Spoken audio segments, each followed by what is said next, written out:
Hey everyone, this is Sasha. And Claire. And this is Dare to Rise.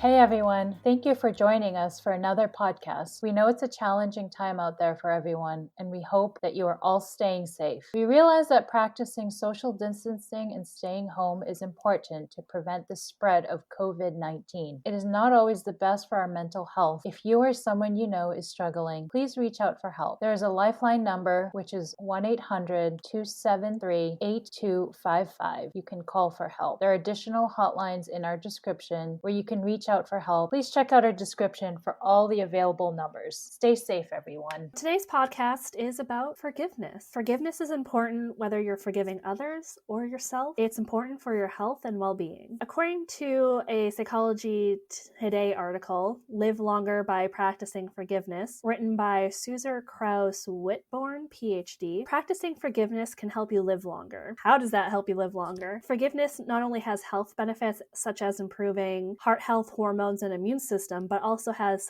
psychological benefits as well. The article actually goes on to say that people who forgive more readily are less likely to be depressed and anxious and more likely to be happy. These physical and psychological qualities could all be key in predicting a longer life. The way you respond when you feel wronged or when you seek even forgiveness of yourself has a variety of health boosting effects. So basically, holding on to grudges isn't good for you. You don't have to do it for the other person. You don't have to forgive someone for their benefit. You want to do it for yourself. And Buddha also said to hold on to anger and resentment is like drinking a little poison every day and expecting the other person to die. You're sitting there with all this anger and all this tension and all this stress towards somebody else. And you think that by holding on to this energy that other person will know about it. That's the other thing about this whole thing. They may have moved on from whatever transgressions they've done to you, or not even know that they've done something to you, which is they don't even realize or understand or know that you're going through something based on what they did to you. And so holding on to this grudge and this anger and resentment, that stress on yourself is not the best thing. It's like that little bit of poison every day that you're drinking. Add to that, it's like you're holding on to this and you're hoping that it impacts them in some way, but usually it doesn't. It really only impacts you. You can't change their behavior. You can't change what they did, but you can change how you perceive it, how you feel about it by taking actions to forgive them. Now that we know forgiveness is good, how do we even go about doing that? And, I found multiple sources. One article from the Huffington Post, Practicing the F Word, 5 Steps to Forgiveness by Dawn Gluskin. And from happiness.com, How to Practice Forgiveness by Arlo Leibowitz. I basically took these 2 articles and I found them both to be really helpful. And Claire and I are going to go over the steps that we think are really good for practicing forgiveness. I love the name of the article, by the way, Practicing the F Word. I was like, the other F word. Yeah, actually, I think that article starts off be like, not that F word. Too bad. Okay, but both are good in their own way. So number 1, know how you feel and be able to express what you do not consider acceptable about the situation or behavior. The first step, know how you feel and be able to express what you do not consider acceptable about the situation or behavior. Take a journal and write about why you're upset, how have you been wronged, and how did this make you feel. Let it all out in writing so that you can better evaluate your feelings. Although venting to a friend may be helpful as well, however, this could actually refuel the flames. And that's why it's best to journal about how you're feeling and why you're feeling this way regarding this situation. We've all been in a situation where you've gone to a friend and you'd be like, oh, this person did this thing to me and it's so upsetting. And your friend confirms or like, oh my God, I can't believe they did that. They're such a horrible person. And they're just fueling the flames and they're just adding to the thing. thing, but they don't necessarily mean it. They're just being your friend. They're just being supportive in the way that they know how. You take your friend's reaction towards the situation and then it amplifies your feelings. Oh, they're upset. Oh my God, I should be more upset about this situation. And chances are they're just being a supportive friend, and they're probably angry at that person too because they're your friend and they don't like to see somebody do something bad or mean to you. Also kind of leads me into the next step number 2, get the right perspective on what is happening. Try to view things from a different perspective. Try viewing it from the other person's point of view. Play devil's advocate with yourself and try looking at it from a third party perspective. You have to remember we're all human and we all make mistakes, but then there's also always 3 sides to the truth. What you thought or felt happened, what the other person thought or felt happened, and then the truth. So just because you perceive something a certain way doesn't mean that that's exactly how it went down. It's just the way that our brains function, and that's okay. Like, you definitely are valid to feel the way that you did or do at this time, but just remember that, you know, they may have viewed it from a different perspective. Maybe something you said they took the wrong way, which then triggered them to act a certain way. So while you're journaling about everything, take some time to reflect on what is that other person possibly going through, what may have possibly triggered them to act that way, and just try to take a step back and just look at the entire situation. I love that, the 3 sides to the truth. There's yours, theirs, and what actually happened. So you bring up a good point. Whenever we perceive something, we filter it through our history, our past traumas, how we view the world, or whether or not you're having a good day. Like, though, all of those factor into how we're perceiving a certain situation. And same with the other person. And then it just slows up from there. And then the truth is, minus all of the lenses and all of the past and all of the traumas and minus all of our subjective, that's what actually happened. I love the 3 sides because it's so true, no matter what situation we get into. That's why it's so important to kind of take a step back and put your feelings aside to kind of look at things as at a logical level and be like, yes, they may have wronged you in a certain way, but there might be more to the story, and figuring that out will help you be like, you know what, I probably shouldn't have said something this way. I could have said that better, and it may have triggered that person to react this way. And so it's good to get that perspective as part of the forgiveness process, which is why it's step 2. Now, step 3 is commit yourself to feeling better. And forgiveness is a personal process. Write down your why. Why do you want to practice forgiveness? We already went through this. It's not good to hold on to anger and resentment. Write a forgiveness statement by writing, I forgive, followed by the person's name and what you are forgiving that person for. And write that 10 times. Write it every day and commit yourself to forgiving that person. Now, a little bonus here. Maybe you could write something good about this person. Makes that person a little more human, and trying to come at this angle, trying to understand their perspective, and also trying to remember that this person is not a bad person. The other part of that is also a lot of compassion and knowing that that person is operating the best way they know how given that situation. Yeah, and I think it's important to remember that a bad action does not make a bad person. It just means that they did something bad. They are not bad. It's just like when you're talking to a child, the child is not bad. They did something bad.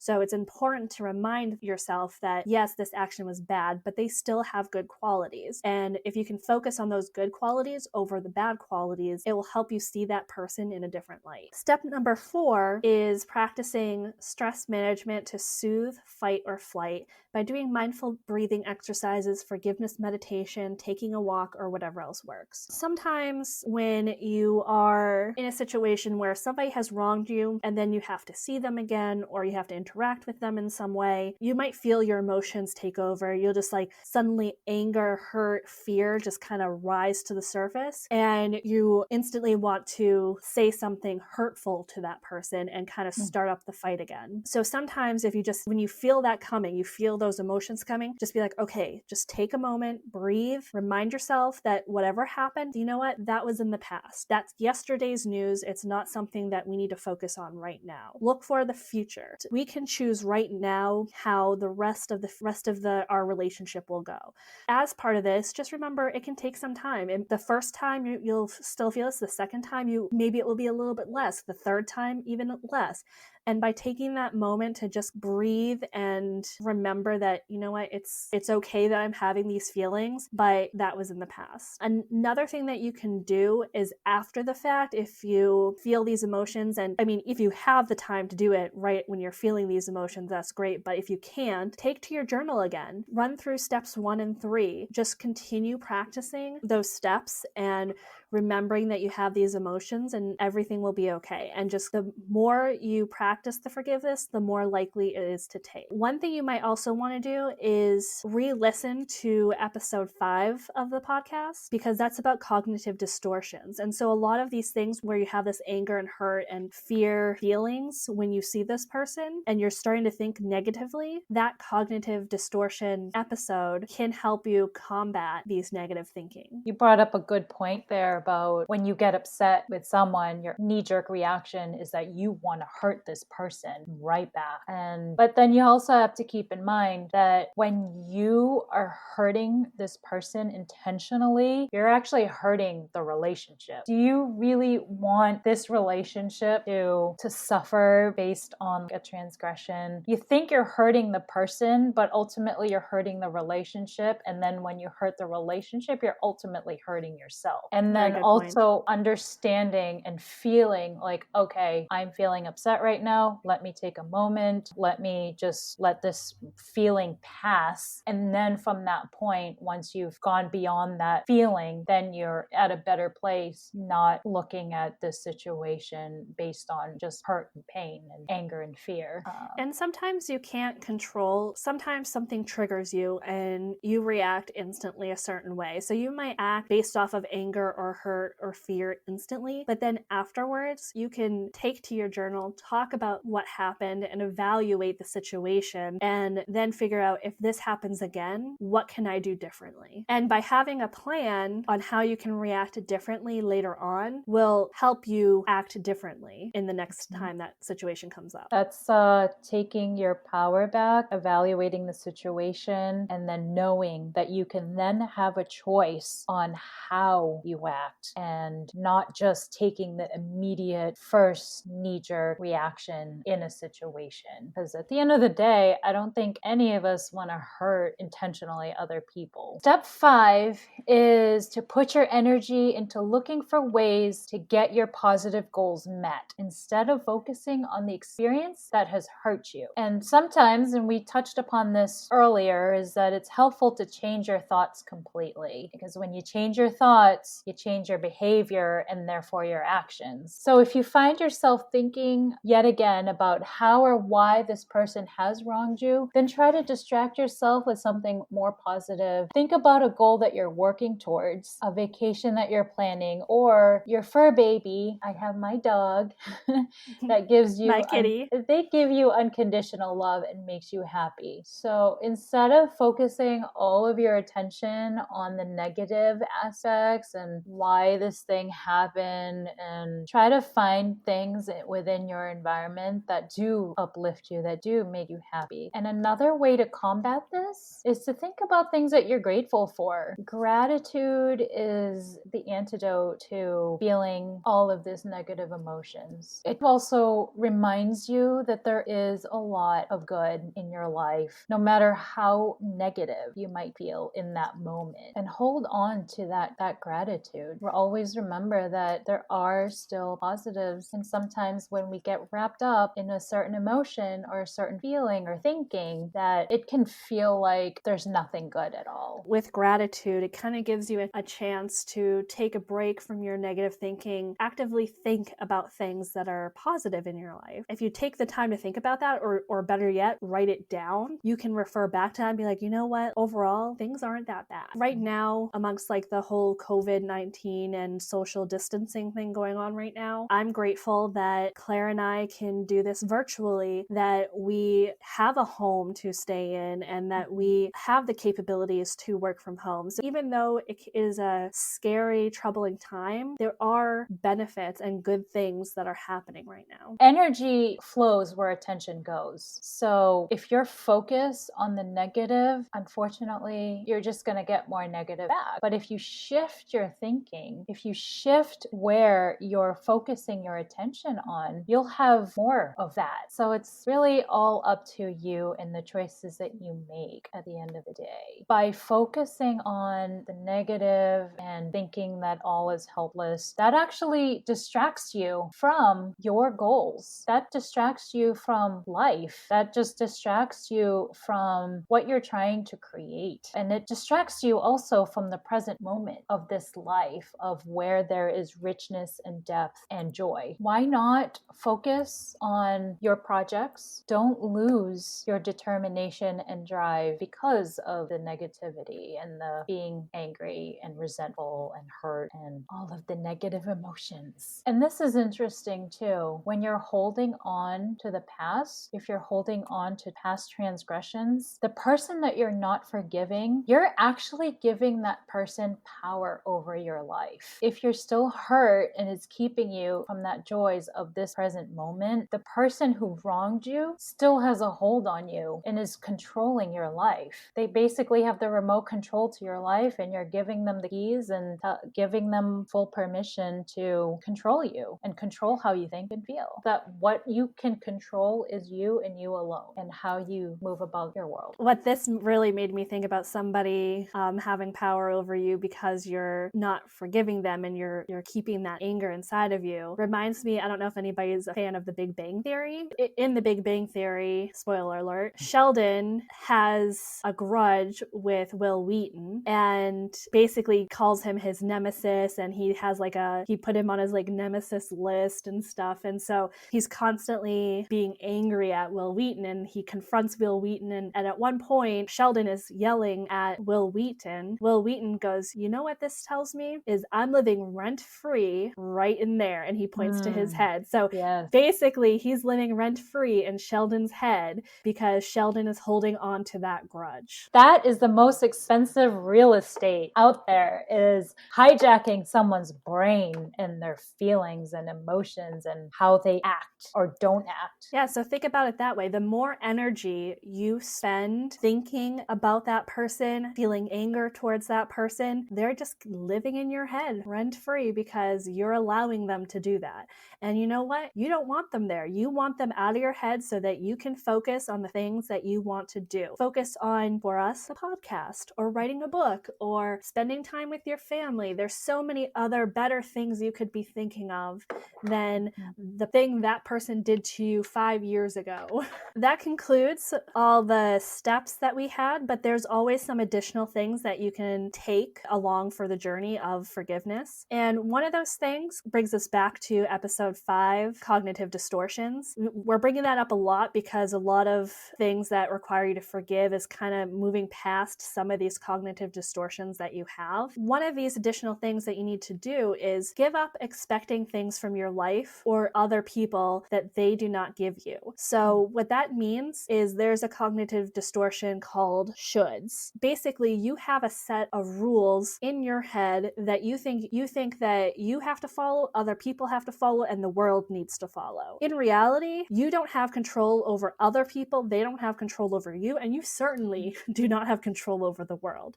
So just because you feel that something should happen some way or must or ought to, doesn't mean that it's going to. And if you can embrace that you don't have control over the situation and that things will go the way that they will go, then that will kind of free you up and allow you to not feel so upset. Like, I feel that that person should react a certain way because that's the way that I would. And if they don't react that way and then you get upset, then that's on you, not on them. So you have to learn that not everything is in your power. People are going to do what they want and you just can't control them. And you don't have the right to punish someone just because you feel they should have acted a certain way or ought to have done something that was not voiced to them. So remind yourself that no one is perfect and you gotta practice peace, compassion. Nobody's going to follow your self-imposed or what you think the right way is. People can't read your mind, and people certainly don't subscribe to everybody's opinions. And just because you think a certain way, it doesn't mean that that's right for everybody. And I love what you said there. Like, you can't control other people, and you certainly can't control the world. Yeah, sometimes it's hard to remember that. In this, you think you Yes. have control over things, but you really don't. A lot of the No. things that happen on a day-to-day basis, you don't have control. But you can focus on things you can control, such as your emotions, the way that you view things, the way that you do things. Now, what you're probably all thinking is that, oh, forgiveness lets people off the hook. Not really, not in this sense. So the other point that we wanted to make is that forgiveness does not mean reconciling or condoning the actions of that person. Forgiveness is about peace, understanding, and taking things a little less personal. Just because you forgive someone, you're not, quote unquote, keeping them off the hook. What they did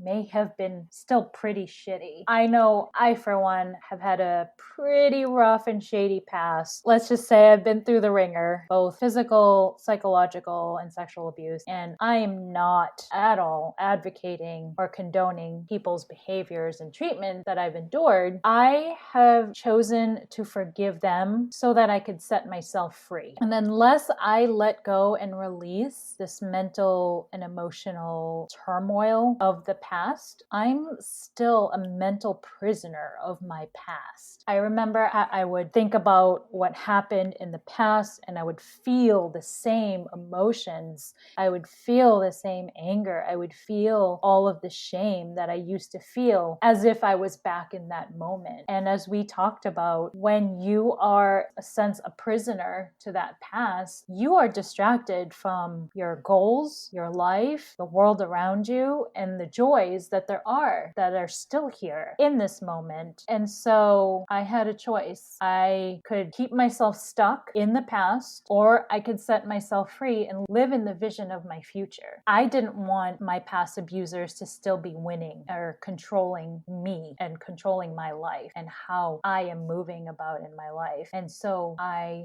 have forgiven them. And it's a process. I'm still working on it. I'm a work in progress. And the things that I have suffered were years of this kind of treatment and torment. And so it takes time, and I'm patient with myself. And there are some days that are easier and some days that are not so easy. At the end of the day, my choice is always to set myself free, not have those people still controlling my life, because they did for a long time. And so first off, thank you for sharing that. I know that was probably really, really hard, and you have come a long way. You've definitely been working on this for a really long time. I wish we were face to face right now so I could give you a hug, so virtual hug. This is just as good, almost as good. And one thing that I think is also really important, along with everything that you said, just because you've forgiven those people doesn't mean that they are still in your life. You can forgive somebody without them going to their face and be like, I forgive you. You can forgive them on your own. You don't need anybody else to validate that forgiveness. It is very personal, and it is your choice to forgive somebody for what they have done in the time and way that you choose to do it. And even if they're no longer in your life, they can still occupy your mind. They can still pay rent up there. Oh, and the act of forgiveness removes and releases that bond 100%. And it takes time. It takes time. But the key is to do it, to be aware of it, and work on releasing it. And one thing that's also good to remember is that a well-lived life is the ultimate revenge. And remember, life is short, so you don't want to dwell on the past. Choose to move forward with your life. Amen to that. And also amend the way that you look at your past and cherish your forgiveness. So basically, instead of looking at the past and being like, oh, that person did that thing to me, kind of like look back on it in kindness and be like, that thing happened, but it's not going to control me anymore. I learned a lesson there and I was able to move forward because of that. And then also, once you can look at the situation objectively, you then can break the cycle of hurting other people. That's an important part, is to stop the cycle and stop transmitting pain to other people, but transform it and understand and learn. The key is just to stop the spread. Not just of COVID-19, but stop the spread of pain to other people. Because I've realized now, looking back, that I was absolutely hurting other people. Sasha, you included, in my life. It's okay to forgive yourself as well. You don't, this whole forgiveness thing does not have to be for other people. It's okay to forgive yourself. Because yeah, Claire, you may have done things to me in the past that weren't great, but I'm sure I've done things to you that weren't great as well. So it's a two-sided street. Like, takes two to tango. Things go wrong sometimes. But don't only just forgive the other person, but you can also forgive yourself. Especially forgive yourself for allowing that to happen to you, or forgive yourself for putting yourself in a situation that you wish you hadn't. It's okay to forgive yourself as well. 100%. And that's actually, I have found that that's even harder than forgiving the other person. Work in progress. We all are.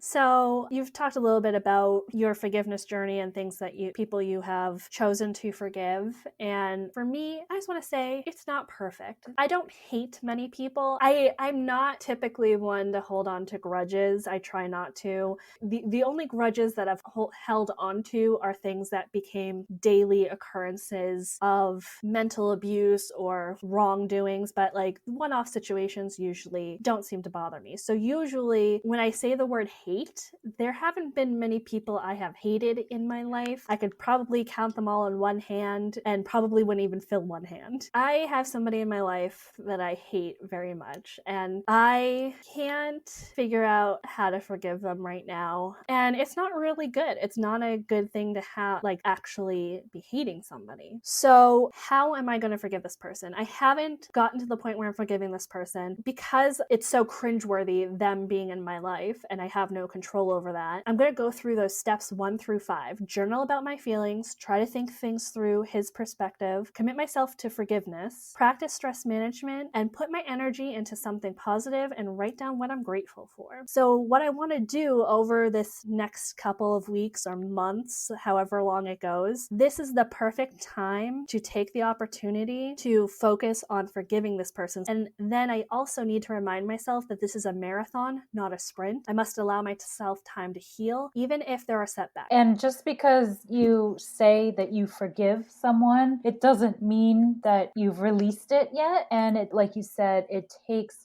time. It just takes repetition too. And then the constant choice to be like, okay, this is the feeling, this is the emotion, this is what's happening, and I'm going to choose a different route moving forward. So it's all about recognition and awareness, 100%. So really working on the forgiveness, because it is super important, as we've outlined in this episode. As you all know, I love meditation. I'm all about that meditation life, and I can't speak highly enough of meditation. It really changed my life. There was 2 great guided meditations. We'll link it down below. So that brings us to our dare for this episode. We want you to do a guided meditation on forgiveness. Journal about what came up for you, such as how are you feeling and why do you want to practice forgiveness. Write 1 or as many forgiveness statements as you feel is right. Do this daily for 7 days. If you still have a lot to forgive after 7 days, just continue to run through the steps as we discussed throughout the podcast and continue your forgiveness statements. Remember, there's no right amount of time it takes. It'll be different for everyone. Yeah, and let us know how the dare went. Reach out to us in our email and the socials found in our description. Thank you for listening to another episode of Dare to Rise. We know you have many options to listen to, so we appreciate the time you spend with us. One favor that we ask of you is to please rate us 5 stars on iTunes. This really helps us grow the show to build a wider reach for a more positive, engaged, and empowered community. Just remember that fear is a 4-letter word that can stand for forget everything and run, or face everything and rise. We dare you to rise.